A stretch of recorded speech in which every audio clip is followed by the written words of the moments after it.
சீரியஸான கிரிமினல் குற்றம். நீங்கள் சொல்லுகின்ற விடயங்கள் ஒரு பரிமாணத்திலே போய்கொண்டிருக்கிறது. நான் கூற தொடங்கிய விடயம் என்னவென்றால், இந்த சமுதாயம் எப்படி இருக்கிறது, அதிலிருந்தே இந்த ஊடகவியலும் வடிவமைக்கப்பட்டிருக்கிறது, யாழ்ப்பாணத்திலோ அல்லது வடபுலத்திலோ. நாங்கள் சமுதாயத்தை தான் பிள்ளையோடைய ஊடக சமுதாயத்தை நான் பிள்ளை என்றால் இது ஒரு லேபில் வச்சு தவளைய எலிய பல்லிய பரிசோதிக்கிற மாதிரி சமுதாயத்தை நாங்கள் பரிசோதிக்க இயலாது. இது ஒரு சிக்கலான விஷயம். சமுதாய கட்டமைப்பு, சமுதாய அசைவு இயக்கம், பல தசாப்தங்கள், இங்கே பல காரணிகள் அதில் செல்வாக்கு செலுத்துகின்றன. ஆகவே சமுதாயத்தை பிள்ளை என்றோ ஊடகவியலாளர்களை பிள்ளை என்றோ சடுதியாக சொல்லிவிட முடியாது. அப்போ உடவியலாளர் பிள்ளை இப்போ நான் சொல்கிறது, இப்போ நாங்கள் சொன்ன விஷயங்கள் இருக்குது தானே. அதாவது ஒரு செய்தி இப்போ ஏமாற்ற செய்தி தான் அது உண்மையான செய்தி. இப்போ நீங்கள் உங்களுக்கு தெரியும், நீங்கள் வேணுண்டா நாம் இப்போ இந்த 4 பேருமா சேர்ந்து ஒரு தவறான செய்தி உண்டு. தவறான யாழ்ப்பாணத்திலே 3 பொம்பளை பிள்ளைகளை இராணுவத்தினர் கற்பழித்து போட்டாங்க. சும்மா ஒரு 3 பிள்ளைகளை கற்பழித்தது தெரிய வந்தது. 3 பிள்ளைகள் ஜாஃப்னா ஹாஸ்பிட்டலில் இருக்குது என்று சொல்லி ஒரு பொய்யான செய்தியை நாங்கள் ஒரு 10 பேருக்கு இமெயிலில் போட்டோம்னால் சரிதானே. 10 பேருக்கு எங்கள் 3 பேருக்கு தான் தெரியும் அது பொய்யான தகவல் உண்டு. நாங்கள் 3 பேரும் சேர்ந்து ஒரு இமெயிலில் எங்கட இமெயிலில் எங்களோட ஒவ்வொருத்தர் இமெயிலையும் இருக்கிற நண்பர்களுக்கு அனுப்பினோம்னு சொன்னால், நான் சொல்கிறேன், நாம் இந்த நிகழ்ச்சியை முடிகிறதுக்குள்ளே ஏதாவது ஒரு இன்டர்நெட்டில் அது செய்தியாக இருக்கும். இருக்குமோ இல்லையோ? நீங்கள் இணையதளங்கள் அது ஆனால் அது இணையதளத்தில் வந்த உடனே அதை அப்படியே காப்பி பண்ணி அதை யாழ்ப்பாணத்தில் பேப்பரில் நாளைக்கு பேப்பரில் வராதான்றதை என்ன சொல்லுவோம். அப்படி ஒரு பேப்பரில் ஒரு இணையதளம் வந்தால் இணையதளம் ஒன்று செய்தி வெளியிட்டது என்று அந்த செய்தி வருமோ வராதோ? எனக்கு நீங்கள் சொல்லி ஒரு விஷயம் ஒன்று நினைவுக்கு வருது. விளங்குதானே, இந்த 85 86 இந்த ஈழத்துக்கான இந்த சண்டை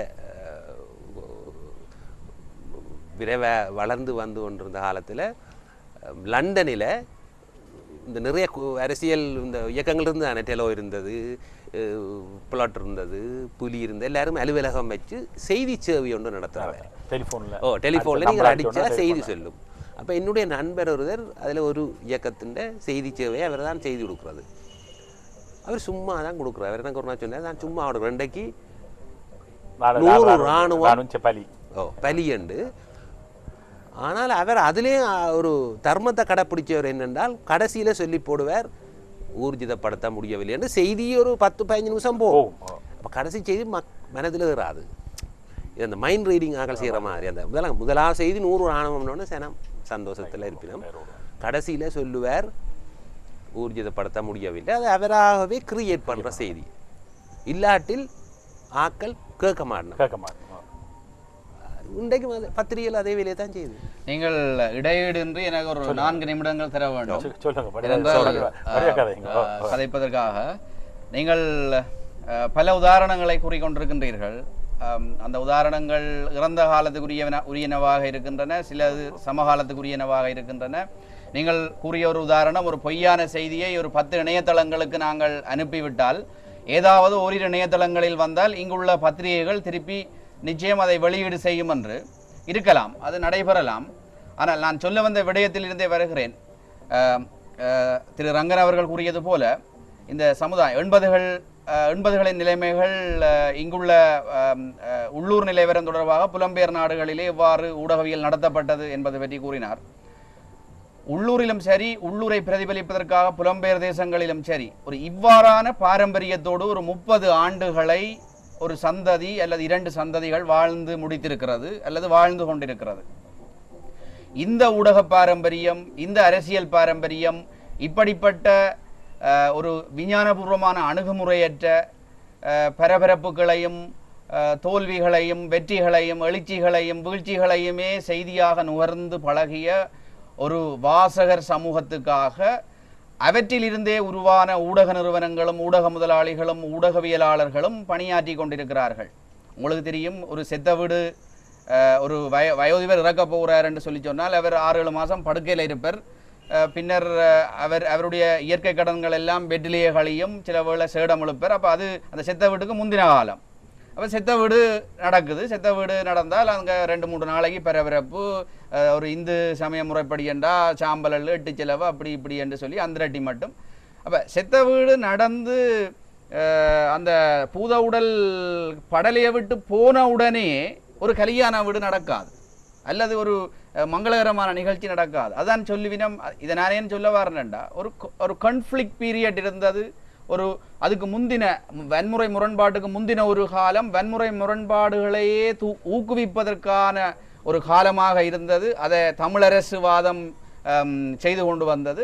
அது தமிழரசுவாதம் அகிம்சை என்ற பெயரில் செய்தது அந்த வன்முறை களங்களை உருவாக்குவதற்கான வேலையே ஒரு 80கள் அல்லது 75களுக்கு முன்னர் செய்து வந்தது. அந்த இடைப்பட்ட காலம் 70ஆம் ஆண்டுகளின் பிற்பகுதியில் 80களில் இருந்து 2008, 9, 2007, 8 வரைக்குமான காலம் போர் நடந்த காலம், வன்முறை காலம். இப்போ நாங்கள் ஒரு போஸ்ட் கன்ஃப்ளிக்ட் ஈராவுக்குள்ள வந்திருக்கிறோம். எப்படி செத்த வீடு முடிஞ்ச அப்புறம் அழுத சத்தங்கள் கேட்கும். சாதவா சில வேளையில் கொஞ்சம் அந்த காலமானவர் நியாயமான புண்கள் அதுகள் இதுகளோட இருந்து காலமாயினார்ன்றா அந்த வளவுக்கே சில வேளை புண் அந்த மனம் இருக்கிற மாதிரி ஒரு ஃபீலிங் கூட இருக்கும். அது மாதிரி தான் இன்னும் நாங்கள் அந்த எங்களுடைய ஊடகவியலாளர்களும் சரி சமூகமும் சரி இன்னும் அந்த கான்ஃப்ளிக்ட் ஈராவில் இருந்து விடுபடாத ஒரு போஸ்ட் கான்ஃப்ளிக்ட் ஈராவுக்குள்ளே இருக்கு. இதற்கான செயல் திட்டங்கள் என்பது பல்வேறு முனைப்புகளிலே நடைபெற வேண்டியது. அப்போ நாங்கள் ஊடகவியலாளர்கள் ஊடக நிறுவனங்கள் என்பதன் அடிப்படையில் மட்டும் இதை பார்க்காமல் இந்த சமூகத்திலே பல நல்லிணக்க செயற்பாடுகள், பல உண்மைகளை ஒத்துக்கொண்டு திருந்துவதற்கு தயாரான மனோபாவங்கள் கட்டியமைக்கப்பட வேண்டும்.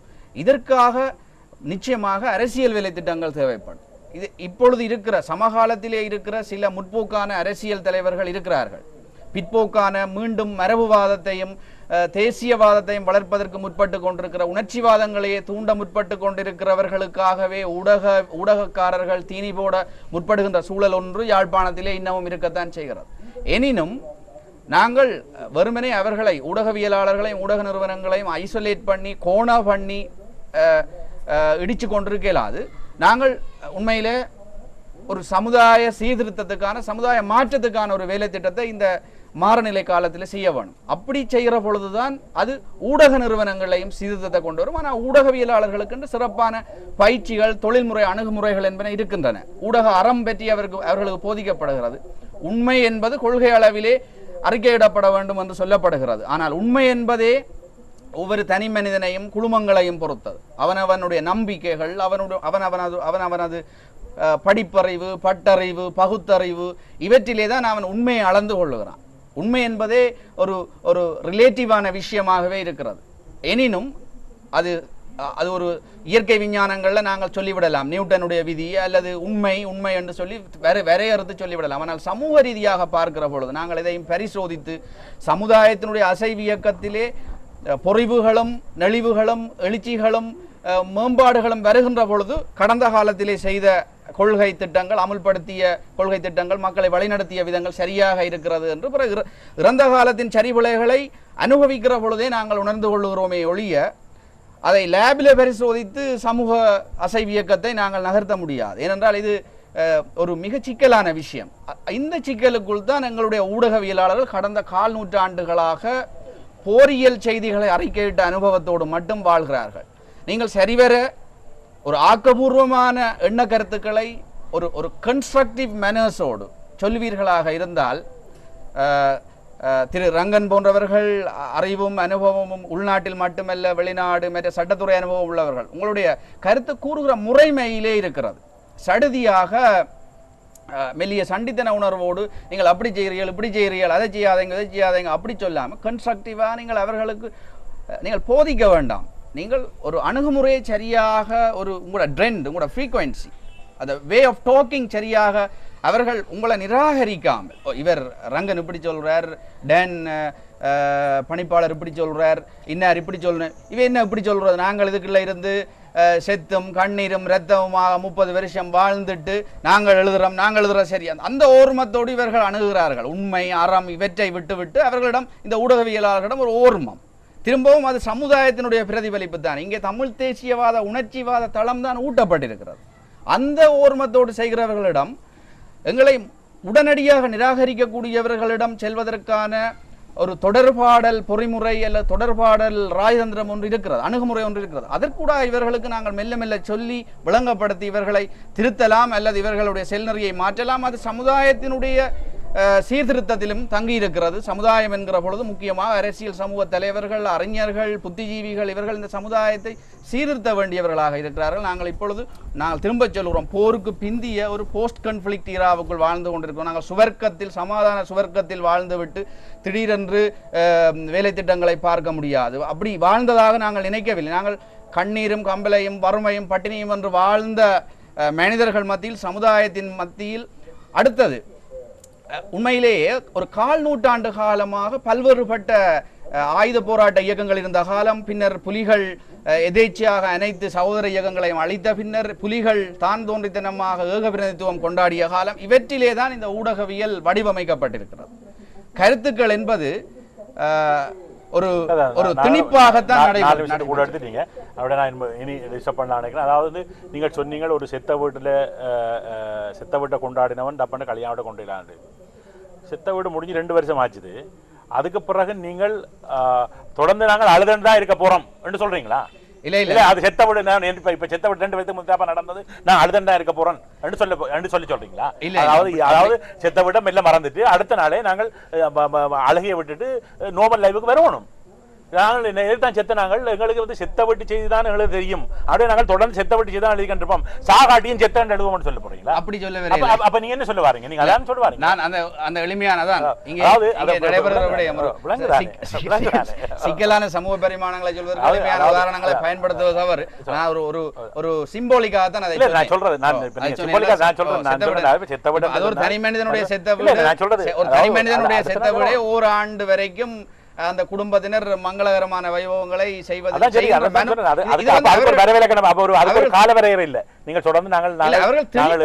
இது சமுதாயத்தினுடைய பிரதிபலிப்பு தான் ஐயா ஊடகவியல். அதாவது நான் சொல்ல வர்றது சமுதாயம் வந்து, அப்ப நீங்க யாழ்ப்பாண சமுதாயம் வந்து பொய்யல் எழுதுங்கோ, பொய்யலைத்தான் படிக்கும் அப்படின்னு சொல்றீங்க. இல்ல, 1/4 நூற்றாண்டாக ஏதோ வகையில் ஒரு 1/4 நூற்றாண்டு கதை தம்பி. அதாவது வந்து நல்லூர்ல என்ன நடந்துன்றத சரியோ, நாங்கள் 1983 84க்கு பிறகு யாழ்ப்பாணத்தில் ஈழநாட்டில் வேலை செய்ய நல்லூர்ல என்ன நடந்துன்றத பிபிசியில கேட்டு தான் நாங்கள் நியூஸ் எழுதினாங்க.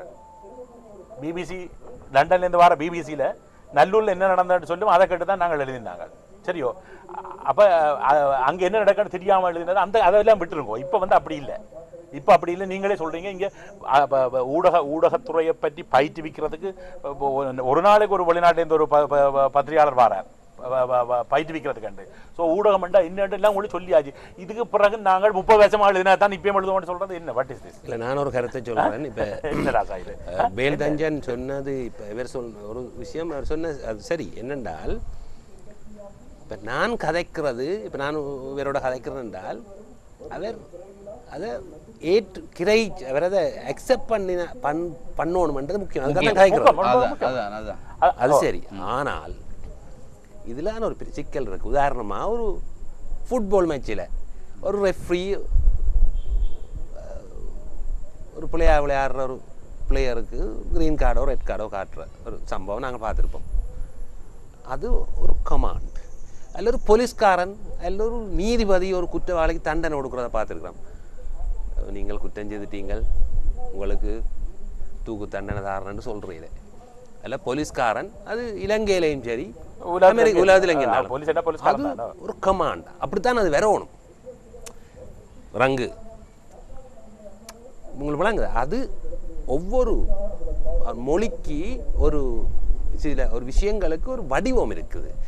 இப்போ ஒரு ஐயர் வந்து அல்லது ஒரு மதகுரு ப்ரீச் பண்ணிக்க அப்படி சொல்லலாது அவர். ஆனால் ஒரு கமாண்ட் ஊடகம் இதில் ஈன இரக்கம் இல்லாத விமர்சனம் இதுக்கு உட்படுத்தப்பட வேண்டியது கட்டாயம். அவைக்கு எதிரான விமர்சனம். ஏனென்றால் அது இந்த நாட்டில் இருக்கிற முழு மக்களுடைய வாழ்க்கையும் பாதிக்கிற ஒரு விஷயம். இந்த இன்றைக்கு மரமாக வச்சு கிளையாக வந்து வளர்ந்து போயிருக்கு இனவாதம். தமிழ் மக்கள் மத்தியில் தான் உண்மையில இது பலியாகிறது அப்பாவி தமிழ் மக்கள். உதாரணமாக இப்போது ஒரு கிழமைக்குள்ளே ஹிந்து காலேஜில் இருந்து கொஞ்சம் மாணவர்கள் சுற்றுலா போய் குறுக்கட்டு வானில் இருந்து போய் பஸ் சில்லில் ஒரு பொடியன் இறந்துட்டார். அப்போ ஒரு அதில் போன ஒரு ஆசிரியர் ஒருவரோட கதை கேட்க நான் கேட்டேன் என்ன நடந்தாண்டு. அவர் உடனே சொல்கிறார், சிங்களாக்கள் வந்தால் பஸ்ஸை கொண்டே ஜெட்டி மட்டும் இறக்க விடுறது எங்களை விடுறையில, தமிழாக்கள் என்னோடைய எங்களை விடையில. அது பொய் என்ன எனக்கு தெரியும். உடனடியாக சிங்கள தமிழ் சாயந்தான். இது இறந்த அந்த மாணவனுக்கும் நீதி வழங்குற வேலை இல்லை, இனிமே வர இப்படியான சம்பவங்களை தடுக்கிற வேலையும் இல்லை. அப்போ இது பத்திரிகையில் வரையில் நினைக்கிறேன், நான் முழு பத்திரிகையிலும் படிக்கிறேன் இல்லை, ஆனால் பத்திரிகையாளருக்கு இந்த ஐடியா வந்து அதை எழுதியிருப்பார். அப்போ ஒவ்வொரு விஷயத்தையும் இந்த வேலணையில் மருத்துவமாக கொலை செய்யப்பட்ட சம்பவம் அப்படி கணக்கு பார்ப்போமே. உங்கள் இந்த கிரீஸ் பூத சம்பவங்களை எடுப்போம், அல்லது இதுக்கு முதல் நடந்த அந்த கடத்தல் கொலைகளை எடுப்போம், யாழ்ப்பாணத்தில் நடந்தது. இதில் நாங்கள் ஊடகங்களோட வேறு என்ன மாதிரி டீல் பண்ணணும், அப்படி டீல் பண்ணலாம். இது வந்து இப்படித்தான் எங்களோட கருத்துக்கள் வரும். ஏனென்றால் நான் சொன்ன மாதிரி நான் உதாரணம் சொன்னேனே, இங்கே ஃபுட்பால் மேட்ச் பார்த்துருப்பியல், நல்ல உதாரணம். நாங்கள் எல்லாரும் பார்த்த விஷயங்கள். நீங்கள் நீதிபதி தீர்ப்பு கூட அல்லது போலீஸ்காரன் ஒரு போலீஸ் வந்து ஒரு மறைச்சு இறக்கி கேட்க கமாண்ட் அப்படித்தான் வரணும், அப்படித்தான் வரும், இல்லாட்டி அது வேற. அதுக்கு ஒரு மரியாதையும் இல்லை, நடைமுறைப்படுத்தவும் இல்லாது. நீங்கள் கூறுவது சரி. நான் கூறிய விடயம் என்னவென்றால், இந்த சமுதாயம் இந்த ஊடகவியலாளர்களை வடிவமைத்திருக்கிறது. இந்த கால் நூற்றாண்டை அல்லது கடந்த காலத்தை விட்டுட்டு கதைக்கவே முடியாது. இல்ல நான் சொல்றேன், எவ்வளவு காலத்துக்கு கடந்த காலத்தை பற்றி கதைச்சிருக்க போறீங்க, கடந்த காலத்தை பற்றி எவ்வளவு காலத்துக்கு கதைக்க போறீங்க, அதுக்கு ஒரு வரையறை இப்பொழுது என்ன வகையான அந்த ட்ரூத் அண்ட் ரீகன்சிலியேஷன் ப்ரோசஸ் எங்களுடைய நாட்டிலே நடைபெறுகிறது, அது எவ்வளவு தூரம் அந்த குணப்படுத்தலை மேற்கொள்ள முடியும், அது அரசியல் ரீதியாக, பொருளாதார ரீதியாக, சமூக ரீதியாக. அதாவது வந்து இப்ப நீங்க சொல்ற எல்லா விஷயத்தையும் பத்திரிகையாளரும் சேர்ந்துதான் செய்யணும். அதை நீங்க வேற யாரும் செய்து முடியுங்க, அது வரைக்கும் நாங்கள் இப்படிதான் அழிக்கின்றோம் சொல்லிடாதப்ப. நீ சொல்ற அவ்வளவு விஷயத்திலையும் பத்திரிகையாளருடைய பங்களிப்பும் வேணும், இல்லாம செய்ய முடியாது. அப்ப நீங்க பத்திரிகையாளர்கள் வந்து நாங்கள் வந்து பழைய நாங்கள் 30 வருஷம் போராட்டத்துக்குள்ள இருந்து நாங்கள் நீங்கள் 25 வருஷம் வெளிநாட்டில இருந்து போட்டு வந்து எங்களுக்கு படிப்பிக்கலாம்னு சொல்லிடலாது. அப்படி சொல்லல, நான் சொல்ல நான் என்ன சொல்ல வரேன்டால், அது அதாவது சமுதாயம் தான் உங்களோட உருவாக்கி இருக்குது, சமுதாயத்துக்கு அதால தான் நாங்கள் அப்படி எழுதுறோம்னு சொல்லிக்கிட்டு இருந்தால், அப்ப சமுதாயத்தை எப்ப நீங்கள் சரியாக கட்டி எடுக்க போறீங்க, அந்த கட்டி வளர்க்க வேண்டிய ஒரு பணி, ஒரு பாரிய பொறுப்பு இந்த ஊடகவியலாளர்களோட கையிலையும் இருக்கின்றதையாவது ஏற்றுக்கிறீங்களோ? ஆம், அந்த திரு கோநாதன் அவர்கள் சொல்லுற கருத்து சரி. ஊடகவியலாளர்களிடம் சமுதாயத்தை உருவாக்குகின்ற பொறுப்பு இப்பொழுது இருக்கிறது. கெடுக்கிற வேலையில செய்து, ஆனால் அந்த ஊடகவியலாளர்களிடம் இருக்கிற தொழில் திறமைகள் அவர்கள், நீங்கள் சொல்லுங்கள், வெளிப்படையாக கேட்கிறேன், நீங்கள் அவதானித்த ஊடக நிறுவனங்களில் ஒரு முறை ரணில் விக்ரமசிங்க அவர்கள் சொன்னார், எந்த உத்தியோகத்துக்கும் 8ஆம் வகுப்பு பாஸ் பண்ணி இருக்க வேணும்.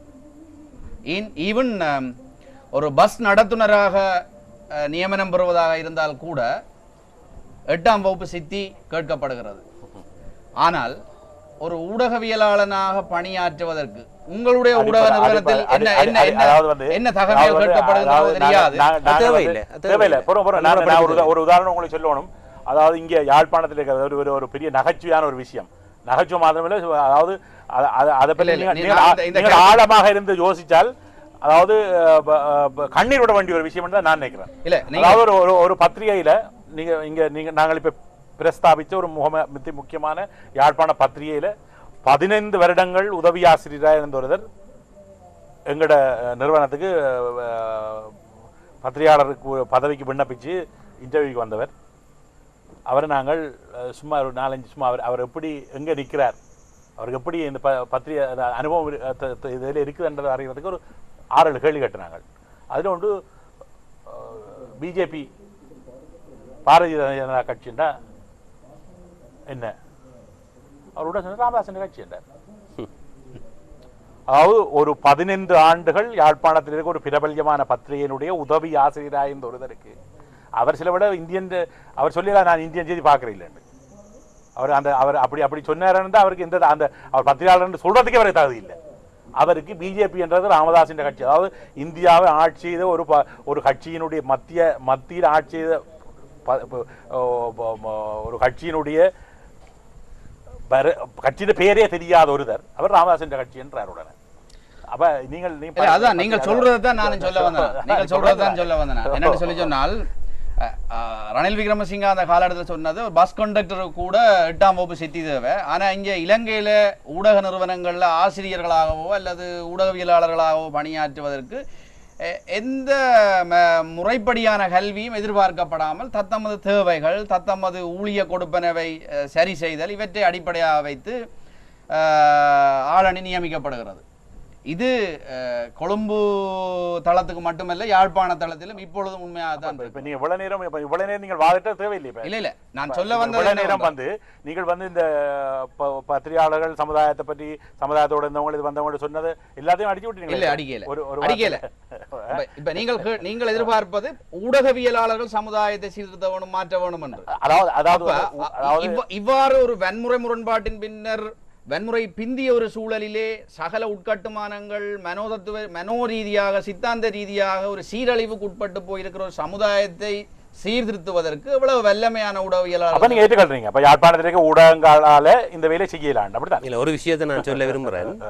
இந்த படிக்காமல் ஒரு தரம் மேதையெல்லாம் வர்றையில இந்த படிக்காத மேதை என்று நாங்கள் ஆக்கள் சொல்றது பள்ளிக்கூடம் போய் படிக்காததை ஒழிய படிச்சிருக்கணும். அப்போ ஒரு ஊடகவியலாளருக்கு எழுத தெரிஞ்சிருக்கணும், தீவிர வாசிப்பு இருக்கணும், அறிவு இருக்கணும். எனக்கு இப்போ என்ன இருக்கு, ஒரு 25-30 வருஷத்துக்கு முதல் நந்தி இருக்கிறார் ப்ரொஃபஸர் சிவஞான சுந்தரம் ஒரு கூட்டத்தில் பேசின நினைவிற்கு ஒரு கன்சல்டனுக்கு திருவோணமலை எங்கே இருக்குது மட்டக்களப்பு எங்கே இருக்குன்னு தெரியான்னு சொன்னார். இப்போ சில பேர் பிஹெச்டி வச்சிருப்பினா ஒரு மண்ணாங்கட்டியும் தெரியாது. அதே நேரத்தில் 5ஆம் வகுப்பு படித்த ஒருத்தர் காமராஜர் 4ஆம் வகுப்பு படித்தது, எங்கட முதலாவது இலங்கையின் பிரதம மந்திரி 8ஆம் வகுப்பு தான் படித்தது. நாங்கள் ஊடகவியல் எழுத்தாளர் என்று பார்க்க எனவே பள்ளிக்கூடமே போனதில்லை. ஏப்ரஹாம் லிங்கன் பள்ளிக்கூடமே போனதில்லை, பிறகுதான் படித்தது. அப்படி நிறைய உதாரணம். அதனுடைய அந்த பள்ளிக்கூட படிப்புன்றது தேவையில்லை. ஆனால் தீவிர வாசிப்பு அறிவு நாலேஜ் அது வேணும். அது படிக்கிறது மூலம் தான் வரும். ஆப்ரஹாம் லிங்கன் சார்ந்த அந்த சமூகமும் காமராஜர் வாழ்ந்த அந்த தமிழ்நாடு சமூகமும் அதில் நீங்கள் கூறுகிறவர்கள். இப்போ நாங்கள் எங்களுடைய யதார்த்த நிலையில் எங்களுடைய சமூக கட்டமைப்புக்குள் நிலைமை எவ்வாறு இருக்கிறது என்றுதான் நான் பேச வருகிறேன். அதாவது ஒரு சித்தாந்த சீரழிப்புக்கு உட்பட்டு சகல வழிவகைகளிலும் உட்கட்டுமானங்கள் உட்பட மனோவியல் ரீதியாக கூட அழிவுபட்டு போயிருக்கிற சமுதாயத்தை சீர்திருத்த வேண்டிய எதிர்பார்ப்பு ஊடகவியலாளர்களிடம் கோரப்படுகிறது. அந்த ஊடகவியலாளர்கள் தொழில் முறைமையில் உண்மையை இனங்காணுதல், அது சரியான அறிவுபூர்வமான தளத்திலே அவர்கள் சிந்திக்க வேண்டும் என்றால் உண்மைகளை ஆராய்தல், உண்மைகளை அறிதல் என்பது இல்லை என்றது பெருகி வரும் இந்த தொழில்நுட்ப சமூக அரசியல் பொருளாதார சிக்கல்கள் நிறைந்த இந்த சமூக கட்டமைப்புகள், சர்வதேச தொடர்புகள், சர்வதேச நிலவரங்கள், இதுகளுக்குள்ள ஒரு தொழில் முறையான ஒரு ப்ரொஃபஷனல் அணுகுமுறை இருக்க வேணும் என்றால் அவர் படிச்சே ஆக வேணும். அந்த இப்ப இந்த துறை முறைப்படியான ஒரு தொழில் முறையான படிப்பாக படிக்கணும். யாழ்ப்பாண பல்கலைக்கழகத்தில் அந்த ஊடகத்துறை பயிற்றுவிக்கிறாங்களே ஒரு 3 வருஷம் ஒரு 60 பேர் போறாங்களானே, அவங்களெல்லாம் இந்த பத்திரிகைலாம் வேலை வாங்க படிக்கணும். நான் என்ன சொல்றேன் என்றால் இந்த படிப்பை நீங்கள் பள்ளிக்கூடத்தில் பெற்றுக்கொள்ளலாம் என்று சொல்றது தான் நான் ஏற்றுக்கொள்ளல.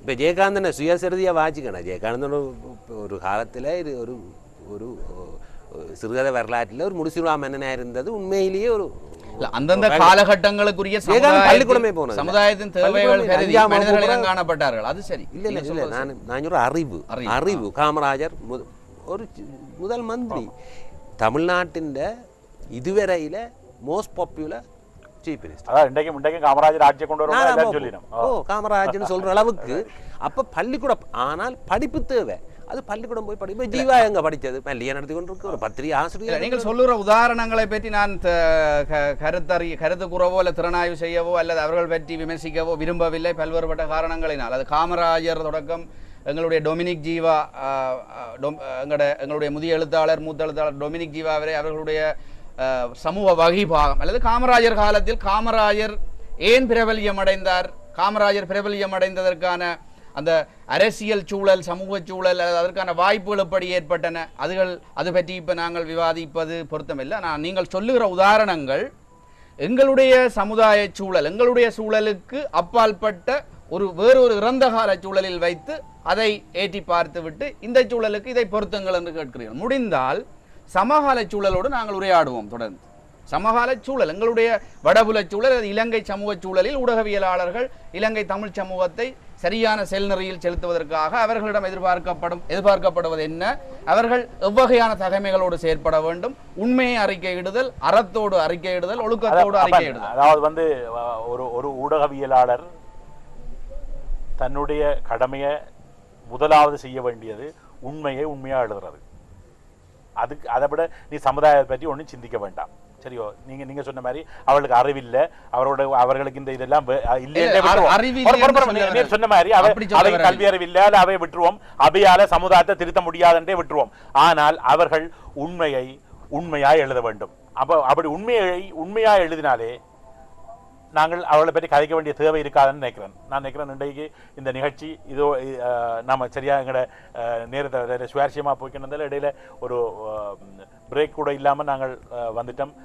இந்த நிகழ்ச்சியை இதோடு நிறைவு செய்கிறோம். அதாவது நண்பர் வேல்தஞ்சன் சொன்னது போல சமுதாயத்தை நீங்கள் திருத்தாவிட்டாலும் பரவாயில்லை, அதுக்கு அவர் உங்களுடைய ஒரு பிரதியாக தான் நீங்கள் இருக்கிறார். அவரே சொல்றாரு உங்களுக்கு அந்த தகுதி இல்லையா. நாங்கள் அதை எல்லாருக்கும் இல்லை, ஆனா கொஞ்சம் பேருக்கு இல்லை, ஒரு சிலருக்கு இல்லை. அப்ப அந்த இருக்கிறவர்கள் கூட இதை விட்டாலும் நாங்கள் அவர்களிடமிருந்து உண்மையை நிச்சயமாக உண்மையாக எழுதுவார்கள். அதுக்கு அவர்களுக்கு எந்த தடையும் இருக்காது என்று நினைக்கிறேன். மற்றது இந்த இனிவரும் காலங்களையாவது, அதாவது ஒரு பத்திரிகையில செய்தியை எழுதுகின்ற பொழுது ஒரு இணையதளம் தெரிவித்தது, அட்லீஸ்ட் அது என்ன இணையதளம் என்றாவது எழுதணும். அல்லது ஒரு புத்திஜீவி சொன்னார், உங்களோட புத்திஜீவி உண்மையா சொல்லியிருக்கலாம். ஆனால் அது எந்த புத்திஜீவி சொன்னார், அவர் புத்திஜீவியா இல்லையான்றது மக்கள் தீர்மானிப்பாங்க. அடுத்தது விளங்குதானே? அது சோ அது சுப்பிரமணியம் என்ற ஒரு புத்திஜீவி சொன்னார் என்று எழுதுங்க. அல்லது ஒரு அரசியல் விமர்சனம் சொன்னார், உங்களோட கருத்திலாத எழுதி போட்டு பச்சை பொய்யை எழுதி போட்டு இவ்வாறு ஒரு அரசியல் விமர்சனம் சொன்னார் என்று எழுதுறது ஒரு சரியான ஊடகவியலாளர் செய்கிற வேலையே இல்லை. அப்படி உண்மையாக ஒரு அரசியல் விமர்சனம் சொல்லியிருந்தா அது எந்த விமர்சனம் சொன்னார் என்று எழுதுங்க. எந்த பத்திரிகை, ஒரு சிங்கள பத்திரிகை தகவல்